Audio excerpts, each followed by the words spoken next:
Hello, UG Post family. Welcome to the podcast of our first episode, The Cry from a Hiding Place. Today, we're bringing you a voice that the world needs to hear, a voice speaking not from a podium or a presidential palace, but from the shadows. This is Robert Kyagulanyi, known to the world as Bobi Wine. He's a musician, an opposition leader, and a presidential candidate in Uganda. Yesterday, on February 18th, 2026, he was supposed to be a speaker at the Geneva Summit for Human Rights and Democracy, but he couldn't be there in person. He couldn't even be at his own home. He spoke to the world from hiding. This is his address. Bobi Wine begins not as a man on the run, but as a man taking stock. This was his second time addressing this summit. In 2022, I spoke about a country that I call home, Uganda, a nation of 50 million people living under the violent military dictatorship of General Museveni, who has for 40 years twisted the law and used the military to stay in power. I told you of how I ran for president against him in 2021. It was the most violent political campaign yet,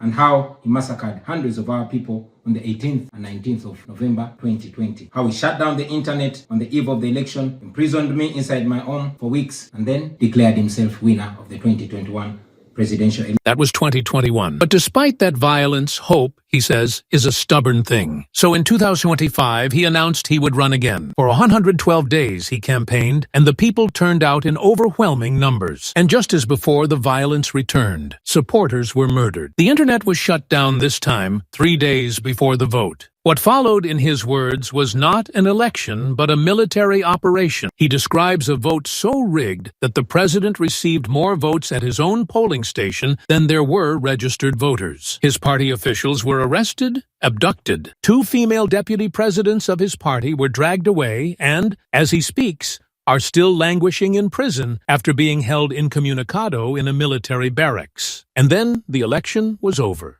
Yoweri Museveni, in power for 40 years, declared himself the winner once again. But for Bobi Wine, the real terror was just beginning. Right now, I'm speaking to you while in hiding. This is because as soon as the election was finished, Museveni's son, who is also chief of the Ugandan military, issued an order to take me to him, dead or alive. The military acted on his order and raided my home.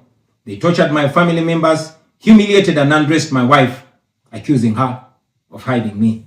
Let that sink in. His home was raided. They tortured his family. They stripped his wife, Barbie, took photos, and later posted them on social media. His home is now occupied by the military. His wife and children have fled the country, and he is in hiding. He doesn't want to be in hiding. He says it's necessary to stay alive, to be able to speak to us. And from that hiding place, he delivers a searing indictment not just of the dictator, but of the world watching. I feel like the international community has abandoned us. They've ignored us, and they've left us to the fate of dictators. When I ran for president in 2021, Museveni and his thugs denied their crimes. They killed our people and denied it.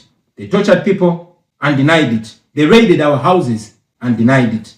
General Museveni has been a smart dictator because he puts on a suit, goes to the West and to the UN, speaks very nicely about democracy and human rights. But realistically, he does not mean any of those. He paints a picture of a dictator who has mastered the art of deception, wearing a suit to the UN while his son runs a military that, as Bobi Wine describes, he talks about the son, the 51-year-old General Muhoozi, who is effectively in charge.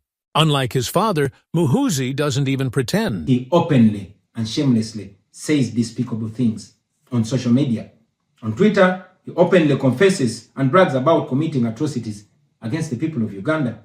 When he was summoned by Parliament, he called Parliament a house of clowns and fools, and he threatened to arrest all of them.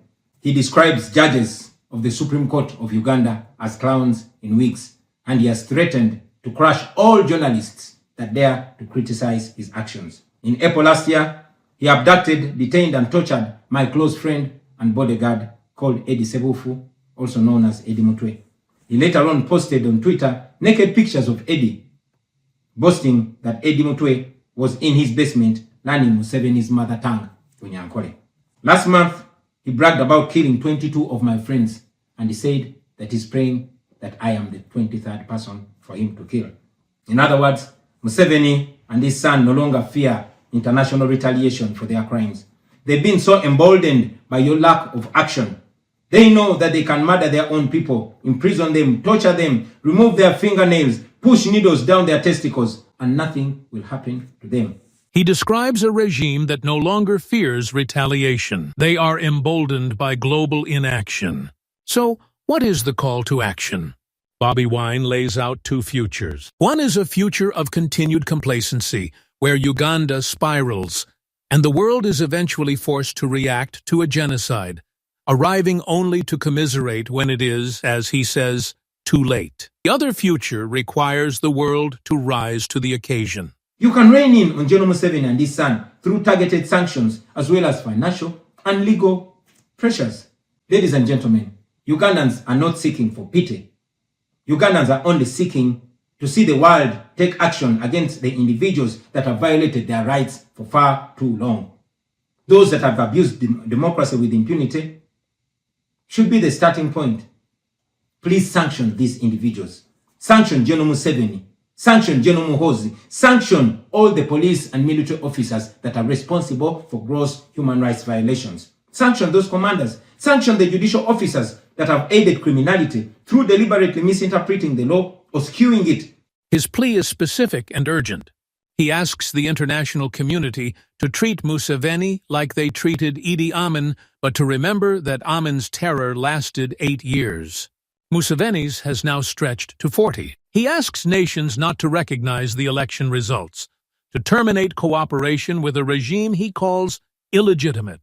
We call upon the international community to treat General Museveni exactly how they treated Idi Amin, because Idi Amin did what he did to Ugandans for only 8 years. Museveni has done much worse to the people of Uganda, and it has been for 40 years and counting. Because of the inaction of the international community, Museveni's mode of dictatorship and human rights violations is being seen as acceptable in the region, and it must be stopped before it is exported to other countries in the region and in the continent. We ask the international community not to recognize Museveni's regime because it is not legitimate. A man in hiding, his family in exile, a price on his head, and yet his message is one of unwavering commitment to nonviolence and ultimate freedom.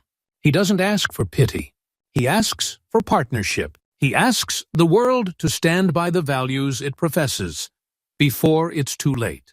He ends with the simple motto of his country, "For God and my country." On our end, as the people of Uganda, we are committed to non-violent means of changing our country, non-violent means of putting an end to this 40-year-old dictatorship. And you can be sure that the people of Uganda will sooner or later free themselves, because oppressed people cannot stay oppressed forever. With your help, friends, with the help of the international community and development partners, we can change our country.